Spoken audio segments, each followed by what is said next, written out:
Hi friends, ഇന്ന് ഞാൻ വന്നിട്ടുള്ളത് ഒരു റെസിപ്പി വീഡിയോ ആയിട്ടല്ല കേട്ടോ. ഇന്ന് ഞാൻ വന്നിട്ടുള്ളത് നമ്മൾ ഗ്രേവി തയ്യാറാക്കി എടുക്കുമ്പോൾ എന്തൊക്കെ കാര്യങ്ങൾ ശ്രദ്ധിക്കണം എന്നുള്ളൊരു വീഡിയോ ആയിട്ടാണ് ഞാൻ വന്നിട്ടുള്ളത്. അതിനുള്ള കുറച്ച് ടിപ്സുകളാണ് ഞാനിന്നിവിടെ ഷെയർ ചെയ്യുന്നത്. ഒന്നാമതായിട്ട് നമ്മൾ ഗ്രേവി തയ്യാറാക്കി എടുക്കുമ്പോൾ നമുക്ക് ചിലപ്പോൾ ടൊമാറ്റോ നമുക്ക് ഇല്ലാത്ത സമയമാണെങ്കിൽ നമുക്കതിന് പകരമായിട്ട് നമുക്ക് കെച്ചപ്പ് ഉപയോഗിക്കാം. അതേപോലെ തന്നെ നമ്മൾ ഗ്രേവിയിലിടുന്ന തക്കാളി നല്ലപോലെ പഴുത്തിരിക്കണം. പച്ച തക്കാളി ഉപയോഗിച്ചിട്ട് നമ്മൾ ഗ്രേവി തയ്യാറാക്കി കഴിഞ്ഞാൽ ഗ്രേവിക്ക് വേണ്ടത്ര ടേസ്റ്റ് ഉണ്ടായിരിക്കില്ല. അപ്പം നല്ലപോലെ പഴുത്ത തക്കാളി ഉപയോഗിച്ചിട്ട് വേണം നമ്മൾ എപ്പോഴും ഗ്രേവി തയ്യാറാക്കി എടുക്കാൻ വേണ്ടിയിട്ട്.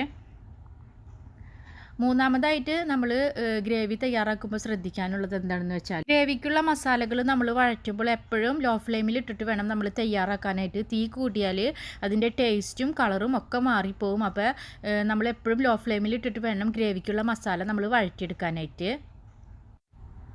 നാലാമതായി ഗ്രേവിയിൽ നമ്മൾ മുളക് പൊടി ചേർക്കുന്ന സമയത്ത് കുറച്ച് മുളക് തരുതരിപ്പായിട്ട് പൊടിച്ചിട്ട് ചേർക്കണം. അപ്പം നമ്മൾ കുറച്ച് ചില്ലി ഫ്ലേക്സ് എടുത്തിട്ട് നമ്മൾ ഇതേപോലെ പൊടിച്ച് വെച്ചാൽ നമുക്ക് ഗ്രേവി തയ്യാറാക്കുമ്പോൾ ആവശ്യത്തിന് നമുക്ക് ഇതിൽ നിന്ന് ചേർക്കാം.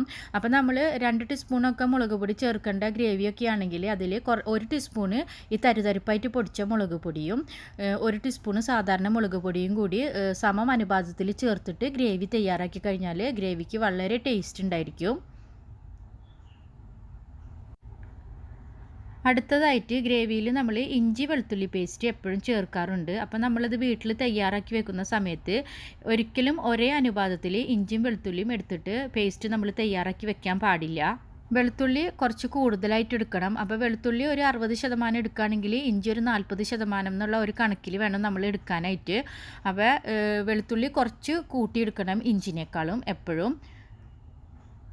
എങ്കിൽ കറിയിൽ ഇഞ്ചിയുടെ ആ ഫ്ലേവർ മുന്നിട്ട് നിൽക്കും. അപ്പോൾ എപ്പോഴും ഇങ്ങനെ ചെയ്യാനേ പാടുള്ളൂ. ഇനി അടുത്തത് നമുക്ക് ഗ്രേവി നല്ല പോലെ കുറുകി കിട്ടാൻ വേണ്ടിയിട്ട് നമ്മൾ ഗ്രേവി തയ്യാറാക്കുമ്പോൾ തിളച്ചുകൊണ്ടിരിക്കുമ്പോൾ നമ്മൾ മറ്റൊരു പാത്രത്തിൽ കുറച്ച് കോൺഫ്ലവറോ അല്ലെങ്കിൽ കുറച്ച് മൈദയോ കലക്കിയതിന് ശേഷം നമ്മൾ ഗ്രേവിയിലേക്ക് ഒഴിച്ചു കൊടുത്താൽ മതി. അല്ലെങ്കിൽ നമുക്ക് കശുവണ്ടി കുറച്ച് അരച്ചിട്ട് അതാണെങ്കിലും നമുക്ക് ചേർത്ത് കൊടുക്കാം. അപ്പോൾ ഗ്രേവിക്ക് നല്ല പോലെ നമുക്ക് ഗ്രേവി കുറുകി കിട്ടും. അപ്പോൾ ഇതേപോലെ ചെയ്താൽ മതി. ഗ്രേവി പെട്ടെന്ന് നമുക്ക് കുറുകി കിട്ടാനും വളരെ ടേസ്റ്റി ആയിട്ട് കിട്ടാനും.